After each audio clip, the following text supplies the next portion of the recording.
many Maritimers had their weekends booked with our next guest. Best known for her books Room, The Wonder, and The Pull of the Stars, best-selling author Emma Donoghue is currently in our region for a number of literary festivals. She spent the last few days in Charlottetown, Moncton, and now she's in Halifax, and she joins us here in studio to talk about the East Coast and her new book, The Paris Express. Good morning. It's so great to see you. Wonderful to be back on the East Coast. It's wonderful to have you. How has your return to the East Coast been so far? Because you're going after festival after festival. And in my spare time, I nip out. I've been to the Old Triangle to hear music in Charlottetown and in Halifax, you know, trying to soak up that East Coast culture. Here we have the photo of you that you posted on Instagram outside the Old Triangle in Charlottetown. The food was good, the music good, but if I knew my selfies were going to end up on TV, I would take more trouble. I'm not an expert selfier. No, the chin is usually missing. No, it's still good. We just like the fact that you're here. You're also promoting your new book, The Paris Express, which I read over the past week, and I flew through it.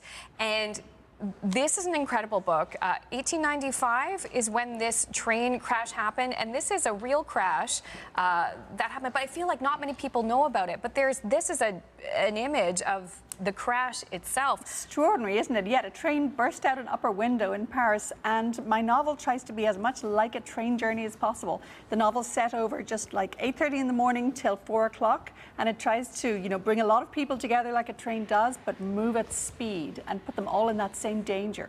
Well, and you really feel the urgency in the book, even knowing what the real outcome was. You have real characters. You also have some fictional characters. I know you did do research for these people. A lot of these people in your book lived at the time, but you kind of added your own creativity when it came to their stories. Yeah, we didn't know most of who the passengers were that day, so I decided I would sort of invite onto my train anyone who was living in France in 1895. So yes, dozens of real people in there from Cambodia, Algeria, Philadelphia, Ireland, Russia. I mean, France was this amazing melting pot, and I loved working on such a diverse set of people. And well, this melting pot was so evident on the train too, because you also had different classes, and that was a big important part of this book.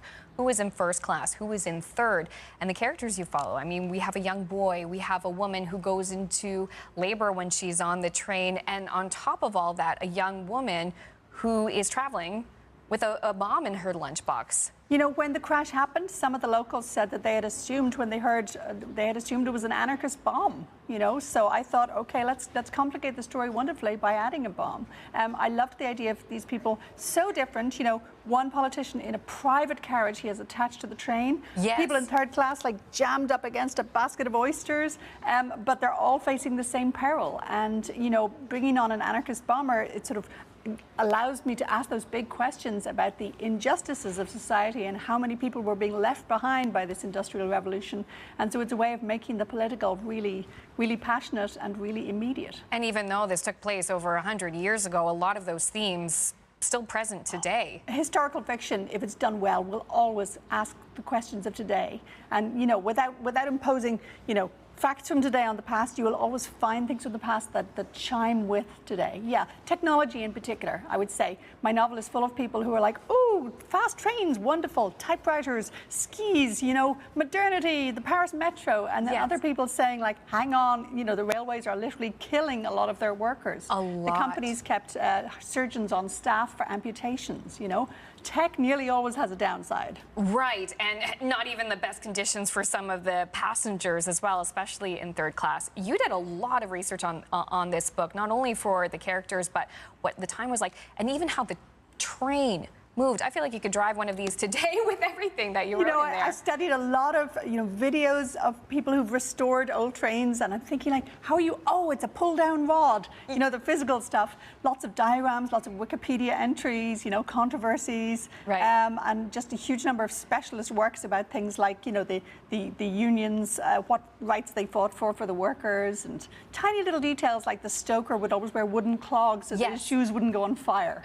What I love about your books too is every one of your books is so different from the last. You have your historical fiction, you have your contemporary. Room is so different from The Pull of the Stars. I don't want to get Wonder. bored, you know. I've been writing novels since I was 19. You know, I just have to keep it interesting, and tackling brand new areas and centuries and countries. That's just a way of, you know, putting me in that beginner mindset of I must learn as fast as possible. Do you love that, the learning every day? I do. It keeps it always new, and also working on new things like films or plays. I've got a new play on with the Blythe Festival this summer in Ontario, and you know, Blythe is just, I think it's the biggest commissioner of new Canadian plays, so I feel like a real Canadian playwright at last to have a play on with them. And that play is a musical using traditional Irish songs, hence my interest in Maritimes music.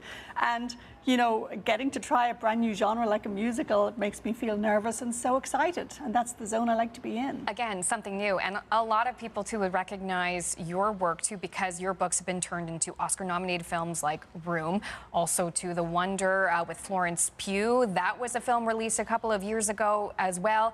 So not only are you writing books, you're writing screenplays. You're writing plays as well, and now musicals. So you have that project coming up.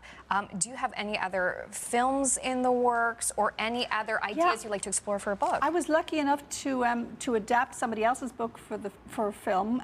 H is for Hawk is a wonderful memoir of bereavement and falconry by Helen MacDonald, and I got to adapt that, and that was filmed. I was there just before Christmas in Wales watching Claire Foy and Brendan Gleeson star in that. So that's the one I'm looking forward to next, and it's so exciting to get to do these collaborations. How exciting is it, too, just to have so many books in repertoire and to continue to explore new themes and just to release a book like this and share it with a wide audience? And meeting the readers, that's what's so touching. With something like the Paris Express, some people have, you know, read it and come to my reading that night to talk to me about it, and that feeling of intimacy, you know, that I've been in their heads. I was going to say, what has the response been here on the East Coast of the people you've met and talked to? Just lovely, and often people come back. You know, they'll have been to my events before, and they come along. And I suppose I'm more extroverted than many writers are, so I just love the interaction at these events and the feeling of having a real conversation. You know, and then it makes it easier to write the next book because you know I can picture these people in my mind out there waiting for the books. Oh, and you don't have to wait long because the Paris Express is available on books in any